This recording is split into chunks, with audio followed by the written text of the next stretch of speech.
शुरू करते हैं. We'll start. Om ajïäna-timirändhasya jnana-çaläkayä cakñur yena tasmai Shri Guruve namaha.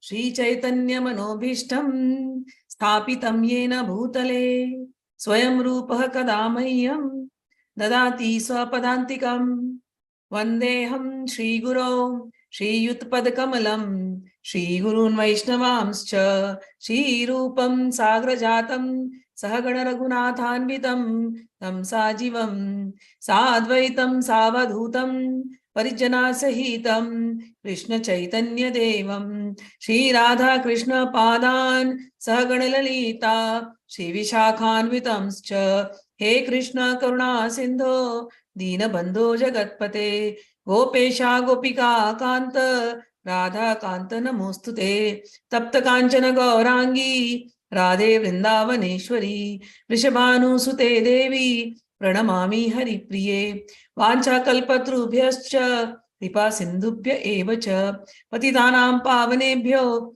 Vaishnavebhyo Namo Namaha. Sri Krishna Chaitanya Prabhu Nityananda Shri Advaita Gadadhara Shivasadi Gaur Bhakta Vrinda Hare Krishna Krishna Krishna Hare Hare Hare Rama Rama Rama Hare Hare Namo Mahavadanyaya Krishna Prema Pradayate Krishnaya Krishna Chaitanya Namne Gauratvishe Namaha. So we are getting into the main topics, whatever will be covered in Gita. So Prabhupada in his introduction has written about 5 main topics that are covered in Gita. And what are they? The subject of Gita entails the comprehension of 5 basic truths.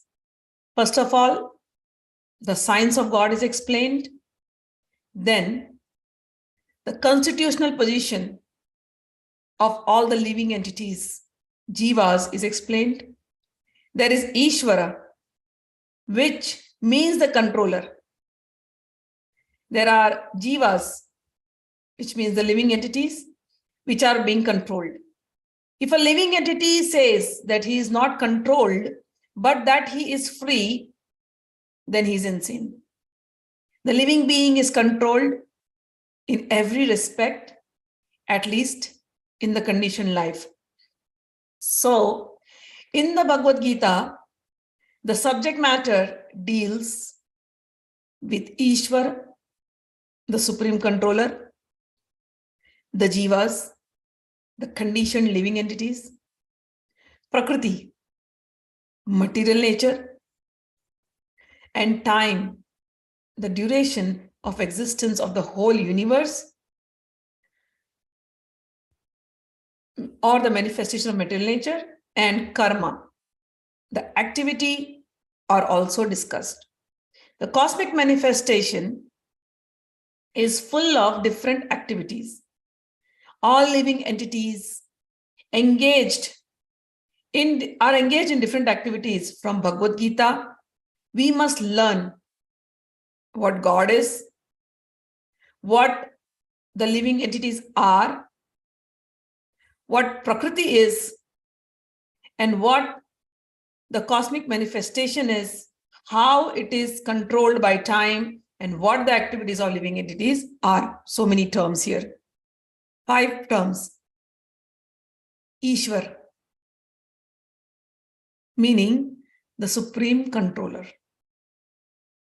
Jeev, meaning living entities. Prakriti means nature, material nature. Kaal means time, the eternal time. And karma means activities. So these are the 5 topics.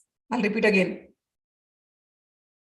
Ishwar, build up your vocabulary. I always suggest people when they are learning this book, any spiritual science, this is a science book, understand this, or you can say a spiritual literature, or you can say a scripture. But you have to understand it through the vocabulary that is being used. If you do not understand the vocabulary, it becomes very difficult. When you are a science student, Say, if you want to learn chemistry, you have to know the periodic table. You have to know the name of the chemicals, the elements, the metals. You have to know. You should know the equation, how to make it. You should know the name of the acid, the bases, alkalis. You should know. So similar way, any subject matter, say if you're an English student, literature, you should know grammar, verb, noun, pronoun, adjective, tense, past participle, everything you must know. Then you know the subject. Similarly, this is spiritual science. So you should know the vocabulary. 5 vocabulary words we learned just now, which are different to us. Number 1, Ishwara. It means, whenever I say Ishwar, it means the supreme controller. Second is Jeeva. Jeeva means the living entities. We are Jeev. What is the relation between Ishwar and Jeeva? Ishwar is controlling the Jeeva. Who is Jeeva? Us. Who is Ishwar? Our controller, our Bhagwan, our Krishna. So he is always controlling us. If a living being says, no, I'm free. No, we truly aren't free. We aren't.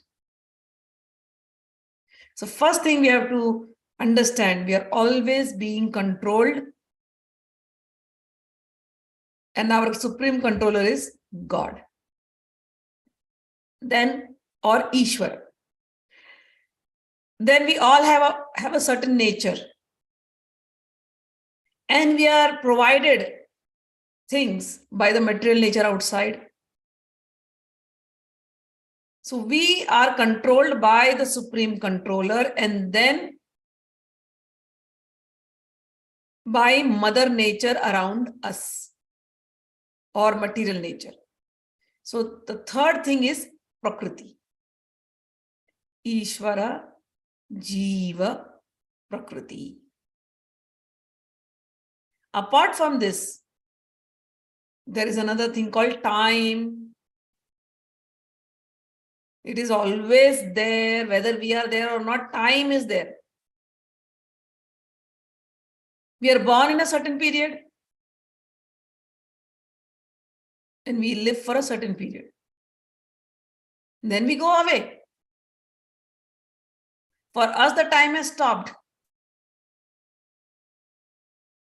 But for the ones who are living behind, all the other jivas, time hasn't stopped. There are trees 500 years old, 600 years old. They are witness to this time. There are mountains, billions of years. You go to the Grand Canyon, go to the Himalayas. Who can trace their history? They are witness to the eternal time. We come.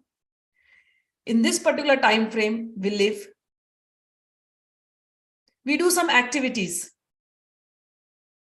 And based on those activities, we take another form. We come back again at a different time.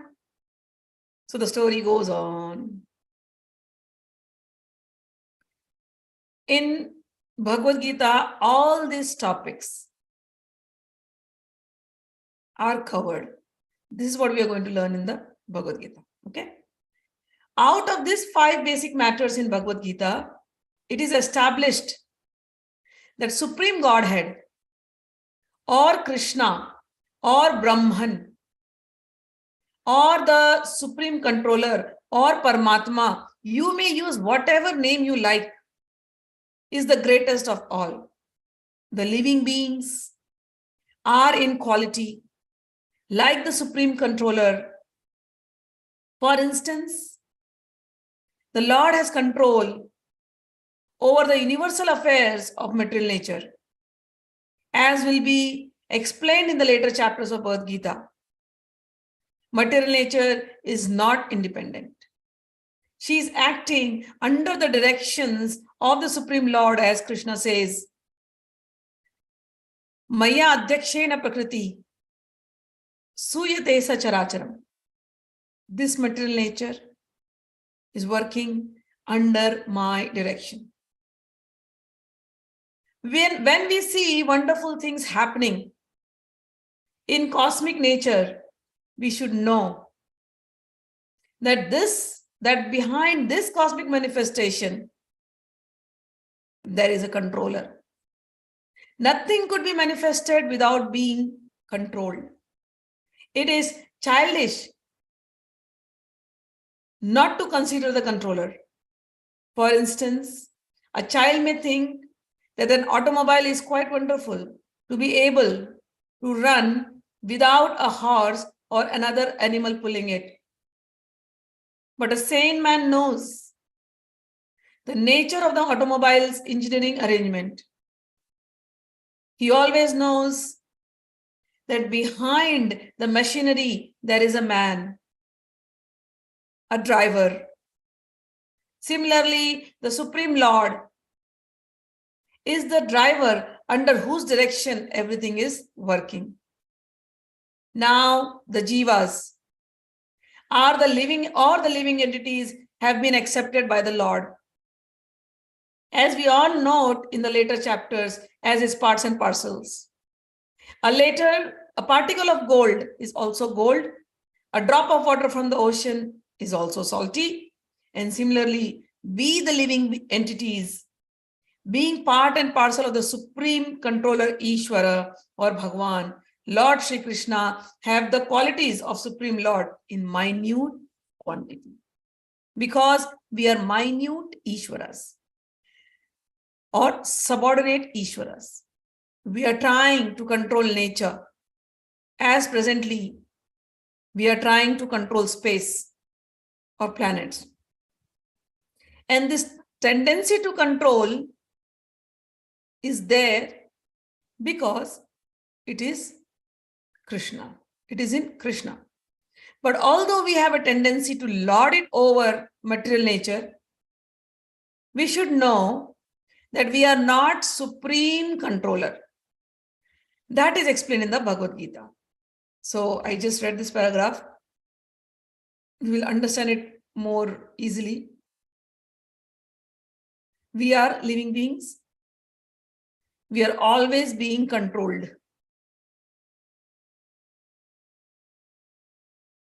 Where all we are being controlled? First of all, the supreme controller is controlling us. Then the nature, that also has a control over us.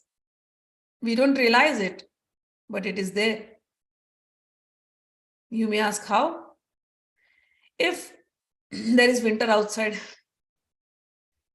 if there is cold outside, you also feel the cold. You may fall sick. No matter how much heat you start in your room, no matter how much well controlled you try to be, cover yourself up, do whatever, but still you will have cold, you will sneeze. So you are thinking you are controlling these external conditions. But when you really truly see the picture, no, even though I try to control, but I'm being still controlled by this material nature. It affects me. If the weather is hot, I feel the heat. If the weather is cold, I feel the cold. So God is controlling, we can't see him. Material nature we see, that also is controlling. And even sometimes we try to control things. So from where is this tendency of controlling when we want to control, right, our situations? So from where has this tendency come into us? It has come from Krishna. Because we are part and parcel of Krishna. So we have those qualities of Krishna. But in minute quantities. Quality-wise, we are one, but quantity-wise, we are not one. Krishna can control the Prakriti, the material nature. We have no control over the material nature. We cannot. Maybe internally we can. Our home temperature we can vary, but we cannot do anything outside. But Krishna can do anything outside also. He is that powerful. He says, material nature is working under my direction. So we have the qualities. We as living entities, we have the qualities of God. We are minute Ishwaras. But we cannot be God. Then comes the factor of time. We have a tendency of planning. Oh, within 6 months, I will achieve this. Within 1 year, I will achieve this. Within 5 years, I will achieve this. Within 20 years, I will do this. We have all this planning, time planning. But the greatest illusion is we don't even know if we will live 20 years. But we can't live like that. We have to think we are going to live and we have to plan. But we realize if you really see whatever plans you do, you have planned in a certain direction. When you try to execute the plan, some other external forces come into. And the way you want to execute it, it's not happening. Every day, everybody wants to get up happily, and everybody wants to enjoy happiness and prosperity. Nobody is asking for a problem anywhere. Everybody is like, let life be nice and peaceful. But you get up in the morning. You don't know what the day is going to give you, what you're going to deal. You see your car tire is punctured. What do? You're not feeling well. You go to the doctor. Doctor gives you some report. What do? You want the day to be perfect. You got up thinking my day will be perfect. But the external forces are there playing with you. You are not able to see the external forces.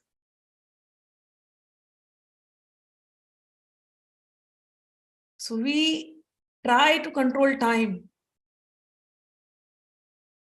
but we have no control over it. So when we get into this spiritual science, we understand all these little points. Why are we here? We are trying to control everything as per our desire, but nothing is happening the way we want to happen. We might accomplish certain things, but the way it happened will not be exactly the same way you wanted it. There will be external factors all the way. You might achieve your goal, but day to day you cannot control time. So these are greatest factors around us. Ishwara, controller, God, Krishna. Material nature. You build a beautiful house and suddenly there's an earthquake. Gone. Everything gone. So we cannot control. Time, we cannot control. It is there. Very powerful. And we are all part and parcel of Krishna.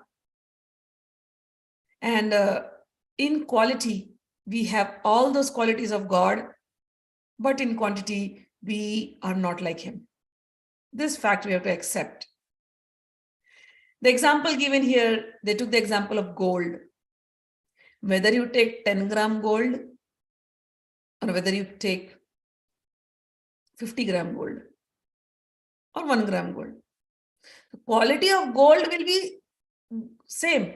You can say 24 karat gold. Whether you take 1 gram gold, whether you take 10 gram, whether you take 20, 50, quality is the same. But 1 gram gold quantity is very less compared to the other quantity. Similarly, us, we are one in nature, in quality. Yes, we are like God, but we are not gods. This quality and quantity thing, you must remember the principle.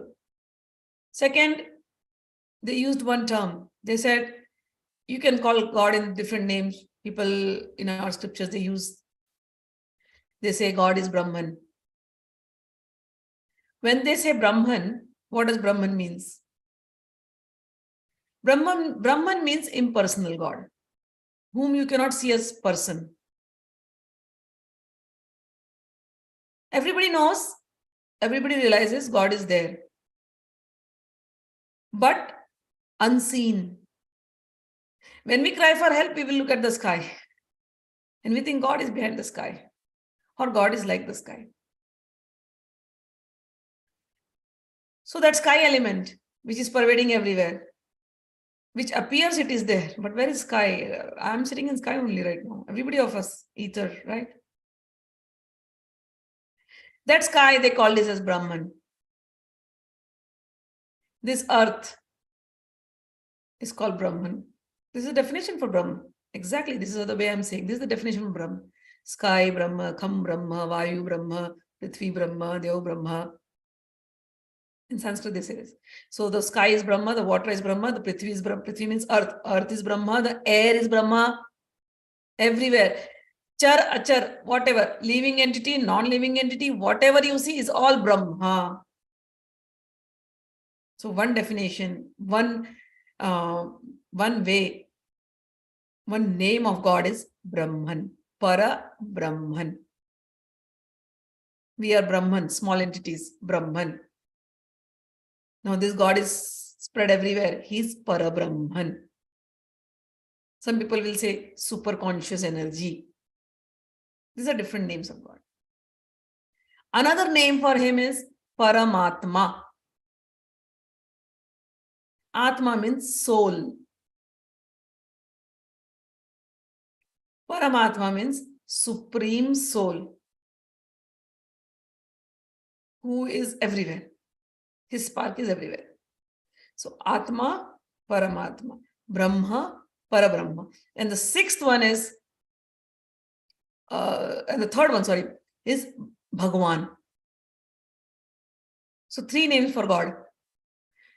Brahman, Paramatma, Bhagwan. Brahman, super conscious energy. Paramatma, super soul. Now what is Bhagwan? Bhagwan is above all this, but Bhagwan has a form. The rest of the two you cannot define with a form, but Bhagwan has a form. In our scriptures it is said, Krishnastu Bhagwan Svayam. Krishna is Bhagwan himself. The entire Bhagavad Gita, when we read, we all know Krishna spoke the Bhagavad Gita. But Vedavyas does not write Krishna Uvacha. Uvacha means said. Everywhere, whenever Krishna is speaking, Vedavyas writes Bhagwan Uvacha, Shri Bhagwan Uvacha. Shri Bhagwan means Bhagwan, means Krishna is Bhagwan and Bhagwan is talking. So how do you define Bhagwan? So sage Vyas, who wrote the Gita and the Vedas and everything, his father is Parashar Muni. Parashar Muni gave a definition of Bhagwan. He says, the person who has, that supreme person, who has these six qualities, understand, this is the only definition of Bhagwan, okay? The person, the supreme person who has these six qualities. What are the six qualities? All fame. He's the most famous. All wealth. All prosperity, whatever you think belongs to him. All fame, all wealth, all beauty, all knowledge, all strength. And with all these five qualities, he possesses all renunciation. Six qualities, got it? Bhagwan is that person who has these six qualities: all fame, all wealth, all beauty, all knowledge, all strength, and all renunciation. In this world, sometimes some people who think they have a lot of knowledge, they want to show off and they'll say, oh, we are gods. We are God. I am God. You've heard that statement people say, I am God. No, you cannot be God. How can you be God? Do you even know what's going to happen to you next moment? If you are God, can you control your death? If you are God, did you know when you're going to born? When you were born? And when you will be born next? If you are God, can you control the course of your life? What special qualities you have to say that you are God? One time, I always give this example. One time, one lady came to me long time ago, and she said, you know what? Kalki Avataar, Kalki incarnation is already happened. I said, yeah? Where? Somewhere in south of India. She said, you know what? My guru's name is Kalki Bhagwan. I want you to come and meet. He's the avatar of Kali Yuga. I'm like, Kalki Bhagwan came? She's like, yeah. I said, how do we get this darshan? She's like, nothing. You just transfer $5,000 in my account. I will take you to him. And you can have a special darshan. You're an NRI, so you will get a special darshan, just $5,000. That's all. I said, really? I don't want such a Kalki Bhagwan's darshan at all. Thank you so much.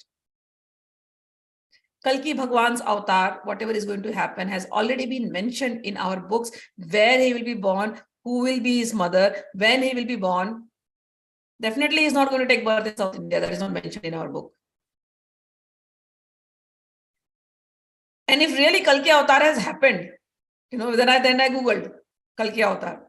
And I read that there are 3-4 people who have claimed to be Kalki Avataar in the past. I'm like, wow, how people fool. How this, whoever this so-called spiritual leaders, they fool people, ordinary people. And people don't even question, they just believe. And not only they believe, they'll do all this marketing, propaganda. Our guru is the greatest.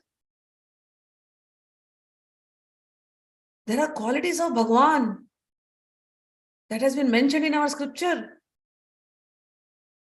And these 6 qualities, if somebody has, then he is a Bhagwan. Any human cannot be a Bhagwan. I'm telling you once again. You can put them in a saintly category. You can say, so-and-so person is a great saint. Their disciples may say, oh, I see Krishna in him. You can say that. But he's not Krishna, he's a saint. And a saint will never say, I'm this. In India, this is so common. To make a human being God. But really, saints never say, I'm God. Real saints will never say, I'm God. Impossible, they'll say. In fact, if such kind of propaganda is happening, they'll stop it.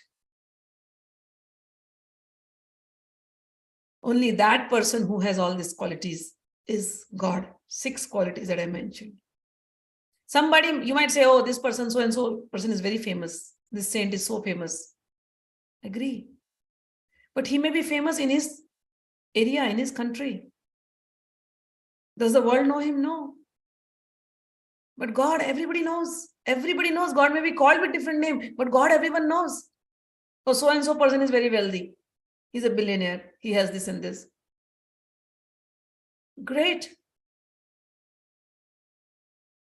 But God has everything. The earth belongs to him. The planet belongs to him. The universe belongs to him. Does the universe belong to this billionaire? He cannot be God. He may be famous. He may be rich. He may have the spark of God. But he is not God. He or she is very beautiful. In India, they'll make temples out of actresses. They make beautiful actress and they'll make a temple of that actress. Well, she is an actress. She's not God. She has got beauty in her because the most beautiful person has given her that beauty. But that beauty also will fade away. But Krishna's beauty, does it fade away? No, he lives forever like that, forever 16. Whenever you look at him, he's always looking good. All beauty. The beauty, he has made such beautiful birds, such beautiful plants, such beautiful flowers. A person who can make such beautiful things, can you imagine how beautiful he himself must be? So that is why we say all beauty belongs to God. And then comes all knowledge. Somebody may have knowledge. But all knowledge originally belongs to God. He is the one who gives knowledge to Brahma. When the universe is created, first person who receives knowledge is Brahma. Tene adi Brahma hridaya adi kavir. He gives. So all knowledge belongs to him. Power. When he was a small kid, 6 or 7-year-old, he just took the whole Govardhan Parvat on his pinky. Who can measure his strength? As just a small kid, he kills Kansa. Who can measure his strength?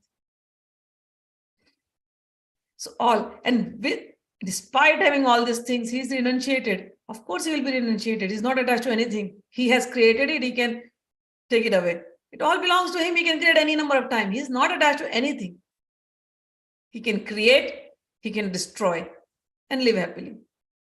A wealthy person in our world may create wealth, a lot of wealth, but how attached they are to the wealth, the more wealth you create, the more tensed you are, the more stressed you are, the more attached you are to the wealth. If it gets destroyed, if the wealth is, being misused, you will get BP, high BP, tension, stress, you will have sleepless nights.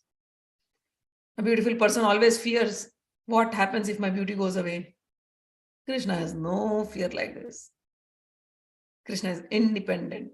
He is like the small child who builds a sand castle, and then when he goes home, he just kicks the sand castle by his own feet. The child does not feel attached to the sand castle. Same way Krishna is. He has everything. He can create multitudes of universes and not attached with anything. Highest renunciation. So any person who has the 6 qualities, he is called Bhagwan. Anybody else, if people say this human is Bhagwan, that human is Bhagwan, no. You can call them saint, but not Bhagwan. All right. Now let's read what Rares has written.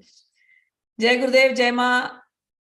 Can we surrender our attachment to the fruits of our desire to Krishna, and him being Ishwara, the controller, can handle those fruits better? Being detached of the fruits of action in everything, can this be considered liberation itself? Yes, that kind of feeling is liberation.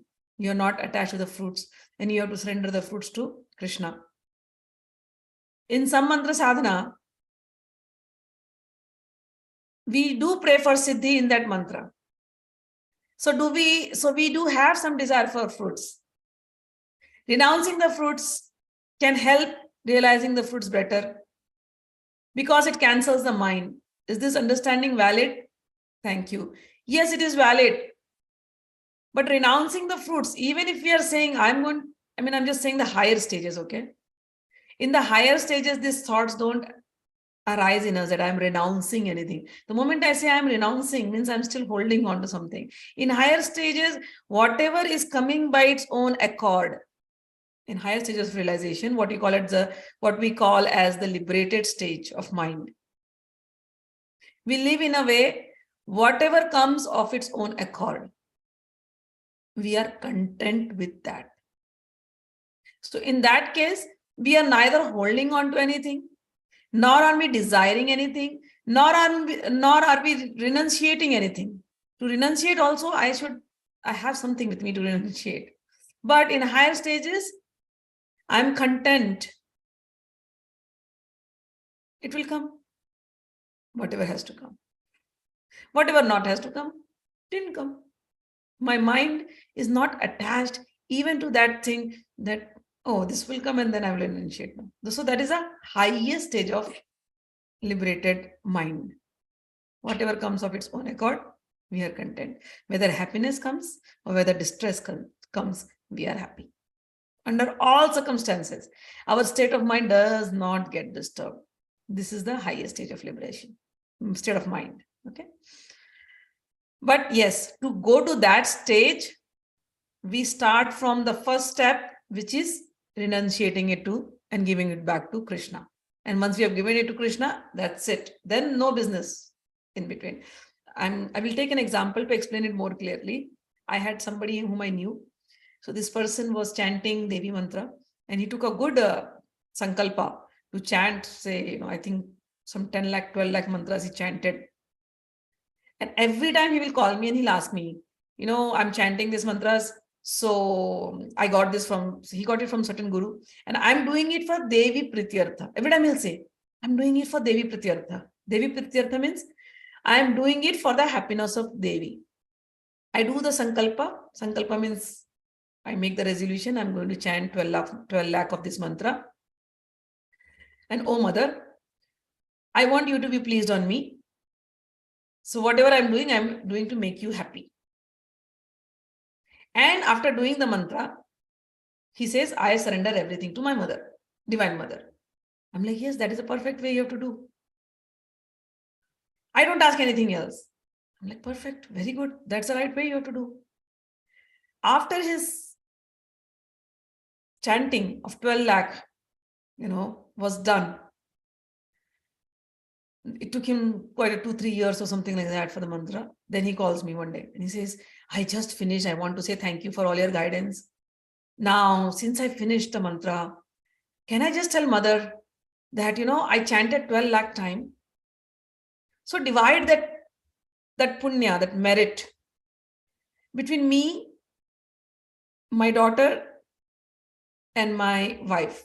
I want that merit to be divided. Like 4 lakh of chanting should go to my account, 4 lakh of chanting should go to my wife's account, and 4 lakh of chanting should go to my daughter's account.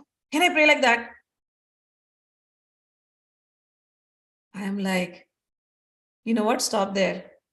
Till now you were telling me, when you took that sankalpa, when you took that resolution that, oh ma, I am doing it for your happiness. In the end, you surrender it to her. So you surrender it. Now trust. All good things are going to happen. You did 12 lakh of chanting. You collected enough merits. Now surrender. Now believe that Ma will do all good things to your family. What is that business language now? This is not money distribution. What is that business language you're talking? So give 4 lakh to divide mother, 4 lakh to me, 4 lakh to my wife, 4 lakh to my daughter. What is that language you're talking? Do you realize what you're doing? That means at the first place, you never surrendered. You were just saying it from your mouth. When you really surrender, you trust that I don't even have to say one thing. And she knows. And she has been providing for me. She'll provide for my daughter. She'll provide for my wife. She will do everything. All I have to do is work out my karma. And the best way to work out my karma is to chant her name. So what you did till now, do that. But now don't go into business language with mother. That's not 100% surrender. All right. So I hope you got this example. After he surrendered fruits, then he said, well, those fruits I want. Yeah. He said, well, those fruits I want to control myself again. So it was not true surrender. So we still want to dictate to God how God should act. Yes, that is what I'm trying to say. That is not true surrender. Don't just say it from your mouth. Believe in it. Act like it. In true surrender, we trust.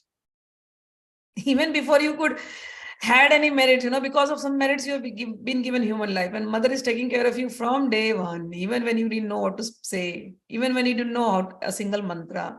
Since then, mother is taking care of you. Even if you may do some mistakes in your life, still mother will take care of you. That trust. That is surrender, 100% surrender. Not even asking anything. What am I going to ask to her? The person who knows everything in my heart. But it takes time. This consciousness, which I'm saying, it takes time. We all go through a cycle. When we were young, we were taught by the society, by our parents, by everybody, when you pray to God, ask something. So we trained our mind like that, ask something. Prayer means we pray and we ask. Then we grow up. Then we meet some satsangas, satsangis, and we hear all these words. Oh no, we should ask for God himself. Don't ask for gift, ask for the giver itself. Now there is a conflict in our head. Don't ask the gift, ask the giver. Till now the mind was very nice. Ignorance is bliss. We didn't know anything. So ignorantly we used to go and ask. That was good. But now we're getting the knowledge. Oh, don't ask the gift. Ask the giver himself. Now the mind is conflicted. Our mind is in the gifts also. Our mind is in the giver also. I want this and that. So you're asking this. You know what? Mother, I want all this. But mother, you know whatever is good for me, you give it to me. So this is the second stage. But the more satsanga you do, the more purification happens in you. One day you just go and the more you listen, no, I want the giver, I want the giver, I want the giver. What am I asking? I need to change, I need to change. One day you just go and say, Mother, I will not ask you anything, no matter what. After that, the testing still happens, goes on, That so many things will be given to you and you have to just say, no, I'm not interested. No, I'm not interested. The mind will still coax you. When you are standing in front of the deity, the mind will coax you. Ask. And you have to tell the mind, shut up. Don't give me such ideas. Sit with mother and enjoy with mother. So this mind, you have to train. It's your pet. It's your friend. What you have fed it, it is going to give it to you back. So start feeding the mind. Sit with mother. Enjoy mother's company. What is more beautiful than her? Don't go here and there. I was wrong to show you all those things, but now I want to show you the best thing in the world. Just focus on that. Make friendship with your mind and make it sit. Then the next stage will come. You start loving mother so much that when you're in the world, you may be enjoying something in your mind with coax. What are you enjoying? No. You should go back to Ma. The same mind which was earlier saying, what are you sitting here? And it is so boring. Go to the world. Now the mind will say, what are you sitting in the world? Go back to Ma. Come on, let's hear some bhajan. Let's do some satsang. Let's do some swadhyay. And you will start enjoying that fully. These are different stages. Aman is saying, Ma, in the higher stages, does sadhak even give up asking for? Yeah. You stop asking anything. Sadhak even give up asking for bhakti and seva. Are these also have to be given away? In higher stages, you are in love. And the nature of love is to give. You're not asking anything.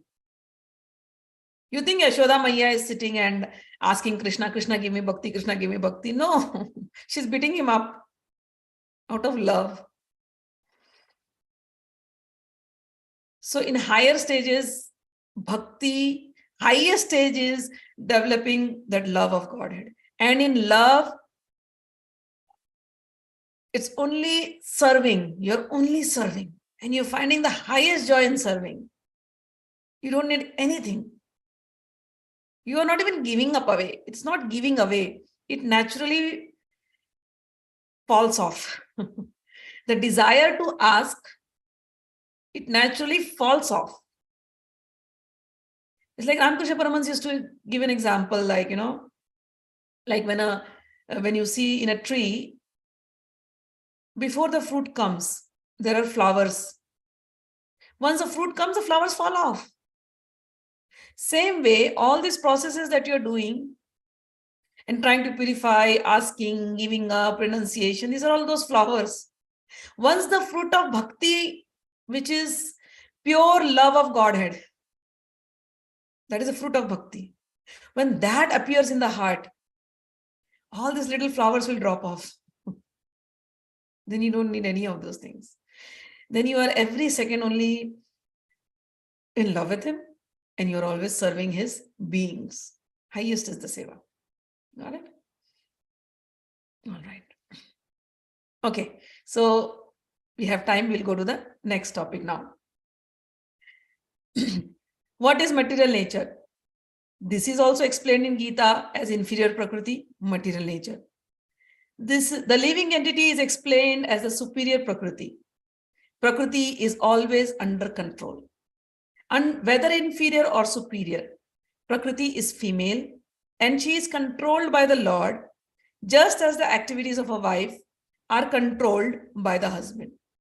Prakriti is always subordinate, predominated by the Lord, who is predominated. The living entities and material nature are both predominated, controlled by the Supreme Lord. According to the Gita, the living entities, although parts and parcels of the Supreme Lord, are to be considered Prakriti. This is clearly mentioned in the 7th chapter of Bhagavad Gita. Bhagavad Gita 7th chapter is very, very beautiful chapter. So many things Bhagwan has explained there. When we reach there, you will know. This is clearly mentioned in the 7th chapter of Bhagavad Gita. Aprayam itastva anyam prakritim vidhi me param jivam bhutam. This material nature is my inferior Prakriti, but beyond this, another Prakriti, Jeeva bhutam, the living entities. So he says we are Jivas. We are made up of two Prakritis. One is an inferior Prakriti and one is a superior Prakriti. So superior Prakriti, inferior Prakriti, I'll give you, is this body. This body is made up of 5 elements and 3 gunas. So Ashtadha Prakriti, 8 things of Prakriti, 8 parts of Prakriti. Prakriti has 8 parts. Prakriti means material nature. Again, build the vocabulary. Prakriti means material nature. So material nature. This material nature is made up of 8 things. The 5 elements and 3 modes or 3 gunas. The 5 elements are earth, water, fire, air, and ether. And the 3 modes are mode of goodness, mode of passion, mode of ignorance. In Sanskrit, this is called as Satogun, Rajogun, and Tamogun. So this is what material nature is made up of, Prakriti, and it is female. So our bodies are made up of these elements only. This is inferior, God says. Then he says, but living being is superior. You know why he's superior? Because I am the seed-giving father. He has my nature. So that is why he is higher. When we see around us, the mountains we see has earth element, right? We see the ocean has water element. All these elements are there. They constitute us. Those are inferior elements. But us, we have consciousness in us. That consciousness is superior element of nature. So consciousness also is a part of nature, but that is higher nature. So we living beings are made up of these 2 things, inferior nature and superior nature. When we are in our superior nature, we are the soul. And our soul body is pure consciousness. And our inferior body is this outer covering that we are having. This is pure science as we get into chapter 7. By the time chapter 7 comes, you will know it. Okay. Now let us see Namajya. What is she asking? So Krishna is the controller and we are controllees. Yes. We are controlled, being controlled. So are we have full free will or half free will or not free will? Yeah. We have free will to act. Full free will. Full free will to act. Krishna gave us everything. He is not a dictator that he will say, oh, no, you can't act. No. He gave us this playground to play. He said, do whatever you want to do, enjoy. You are my kids. But there are certain rules. You must know the rules. You must not transgress those laws of nature. He gave us that also. He gave us this playground, earth. He gave us the rules to play the games. And those rules are rules of Mother Nature. Do not cross those rules. He gave us certain boundaries. Do not trespass those boundaries. He gave us all of that instructions. And then he left us. Play. And if he sees that everybody has gone beyond control, he knows how to wind up the game. So in that sense, yes, he is the supreme controller. In our position, when we were ignorant and we were behaving as per our own whims and fancies, we fell into trap because unknowingly we break the laws of nature. And whenever we break the laws of nature, we have to suffer.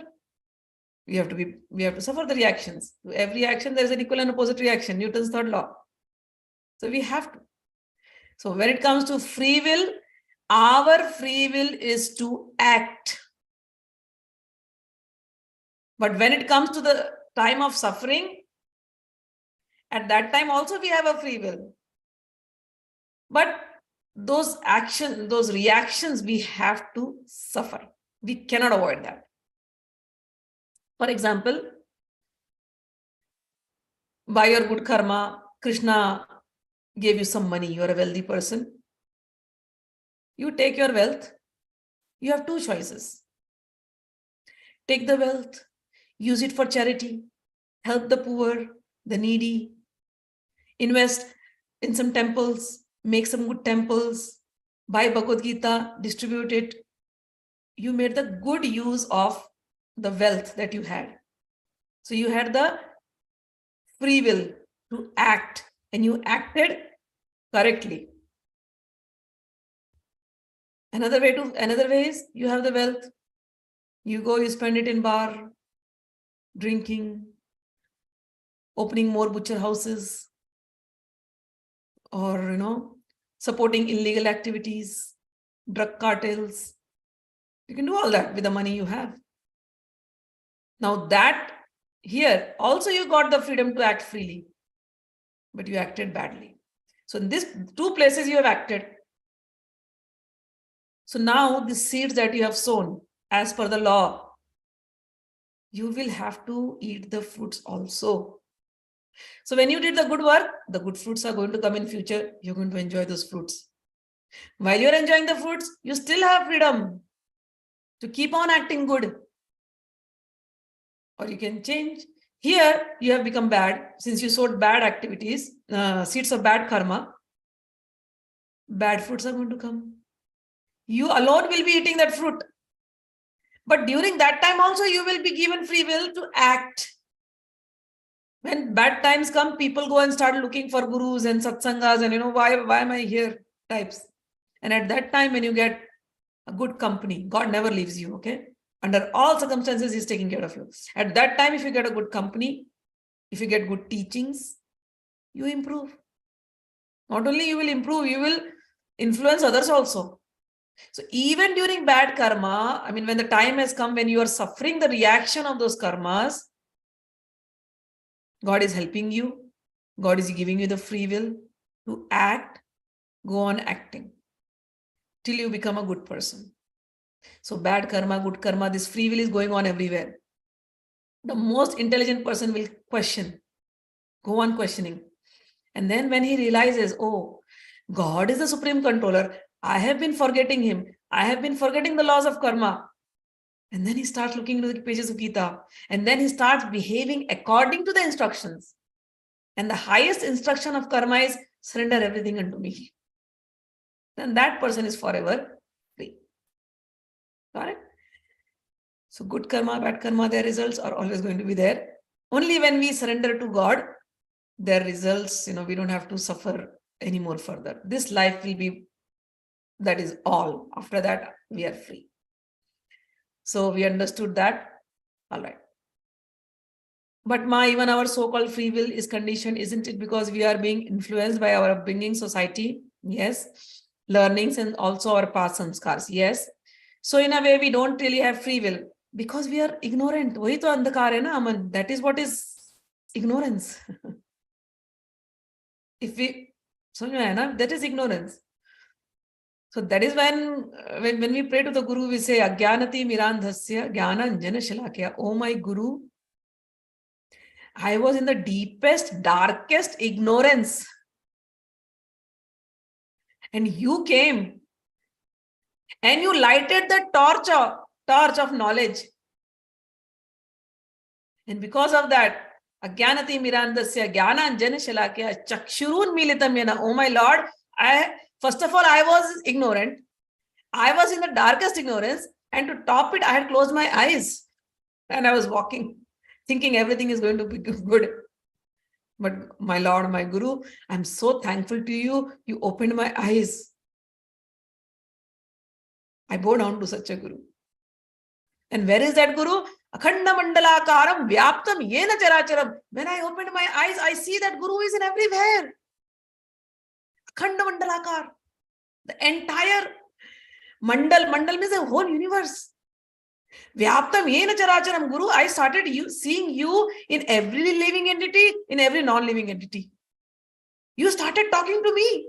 You started giving me that knowledge by which I could be delivered, I could be liberated, I could become truly a free person. I was under the illusion that I am free, but now I realize I become a truly free person when I surrendered to you. I was acting according to my own whims and fancies, thinking I am a free person. But my Lord, I was created for your happiness. I realize it now through so many mouths. You have spoken to me in the form of Guru. Khanda mandalakaram vyaptam yena-characharam. Tat padam darshitam yena tasmai Shri Guru Namaha. Oh my Guru, I worship you for this. I bow down to you for this. So this is the highest understanding. Now let's get back to the main first point where you said we are being influenced by our upbringing, our society. Now the first question comes, why was I born in that society? Why was I born in that home? Why did I attract those people who influenced me? This question. Okay, this life, I didn't realize why it happened. It happened out of, I mean, it was not my choice. You'll say it was not my choice. I took birth like this. But do I have a choice in my next life? When this question arises, do I have a choice for my next life? Then you start getting into Bhagavad Gita and finding out the answers. Then Krishna says, yes, 100% you have a choice. You have a choice to choose your next life, what you want to be. The more satoguni or the more, the more closer you get to God, the next life, the souls that you will attract will be satoguni, will be good souls who will help you grow spiritually. You are choosing, you are carving your destiny. So there is one way. You want to be reborn, then go on doing good karmas, that you are reborn in a good family. If you do not improve yourself and keep improving only your animalistic tendencies, then when you are born in a lower family. You don't want to be going there. So start improving yourself as per the instructions of Gita. Whatever the highest qualities, Gita, Lord Shri Krishna is the highest Guru, Param Guru. Krishnam Bande Jagat Guru. All Gurus are going to Shri Krishna. So he is the highest Guru. He is speaking through Gita, and we take those teachings seriously. We start improving our lives. That's it. And then when we leave our body, he has very clearly said, I repeat this so many times. For me, this was an eye-opener. Whatever consciousness you have at the time of your death, the next body will be based on that consciousness. If you have an animal consciousness at the time of your death, my Guru gave me a lot of examples. Like, for example, when I was serving in that hospital, there was a terminally ill person who was only every time, he's ill, he's having all these things in his hand, IV and everything going on. He's in his ICU and suddenly he regains consciousness and he's like, oh my God, that person will steal my money. That person will steal my money. So even in that distress, a person like me is watching. What is his consciousness? He will pass away anytime. I know the truth. I'm seeing it. The doctors are saying it. But he's going to pass away thinking somebody's going to steal the money. Somebody's going to steal the money. What happens to such a person when he leaves the body? So my guru said, well, he will become a snake. Very casually he said. It's very difficult to hear. He'll become a snake. Aren't snakes meant to protect the wealth? You know, we hear all those stories, right? There was a pot of wealth below the earth and then there was a snake protecting it. They'll become like that. Or they'll be born in that family again. And that fight will go on for that wealth till everything is destroyed. So that consciousness will continue. What consciousness you leave your body, you are going to get next body based on that consciousness. Now the question arises, what consciousness will become dominant at that time of death? That my guru said, whatever you have practiced throughout your life. If you're very money conscious, very money minded, you won't even care for your relations. Money is so important for you. Of course, when you are going to die, that consciousness will be dominant in you. You look at old people, especially people who have crossed 65. Your parents, your uncles, your aunties, see what they talk.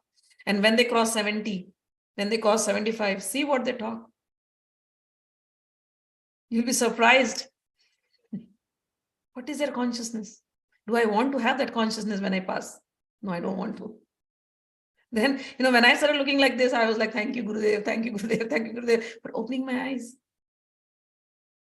Yam yam vapi smaran bhavam. Tejat mukta kaleshwaram. Let me just say. Yam yam vapi smaran bhavam. Tejati ante kalevaram. Tam tam eveti konteya. Sada tad bhava bhavita. This is Krishna's statement, Krishna's word. Whatever state of being one remembers, when he quits his present body, in his next life, he will attain to that state without fail. So if you leave your body in animal consciousness, you will become an animal. If you leave your body in Krishna consciousness, in God consciousness, you will go to your original form. You are Krishna's part and parcel. You're God's son. You're son of God. You'll go to your place if you live in that consciousness. Antakale cha mamevam. Smaran muktva kalevaram.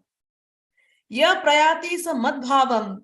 Yati nastyatra sanjaya. Krishna says, whoever at the end of his life quits his body, remembering me alone at once, attains my nature. Of this there is no doubt. When we take this statement seriously, then the first worry, when the first statement that you made right now, oh, we were influenced by upbringing, society, learnings. So what? That was past. I might have done something in my past karma, whatever my sanskar was, I got the body in this life, done. But my next destination, I should know where I'm going to go. It has to be God's home. It has to be my home. It has to be our abode, God's abode, eternal abode. Even if I fail, Arjuna says that. I've repeated this so many times. Arjuna says, if I fail God, what will happen then? He says, don't worry. Even if you fail, you will go to heavenly planets. Enjoy a good life there. Come back on earth. And he says, when you come back on earth, you're not becoming an animal or going to lower families. Krishna says that you will be born in a very aristocratic family, rich family, where you don't have to worry about money and all those little things. Or you will be born in a very spiritual family. And he says, you will revive your consciousness, your spiritual consciousness, where you had left in your past life. And you start working on that in this life. And even greater than that, there is a birth which happens in the family when you take birth in the family of transcendentalists. in the family of Goswamis, in the family of Gurus. That is a higher birth. But Krishna says that is rare birth. So when you read these statements from him, yeah, you're like, wow, he gave us the solution. Now it's up to us to take this practice sincerely. He has shown us where we can reach. Past was past. We were ignorant. Now we are not. We are aware. Our Param Guru, Shri Krishna, is telling us. So got it? So Ma, our free will, we have free will at every place. Jai Ma, please bless us, Ma, so we can live in the will of the Guru. Yes, you will. That is why you are learning the Gita, First of all, getting that interest to learn Gita. That itself, how can it come if the Guru has not decided? The Guru has decided, so it has come. All right. Okay, so I think it's time already. So we will end up the class here. The next topics we will take up tomorrow. Jai Shri Krishna, Hari Bol, Rares, thank you. Thank you, Ma. Haribol. Thank you. Krishna, Jai Gurudev, Jai Ma.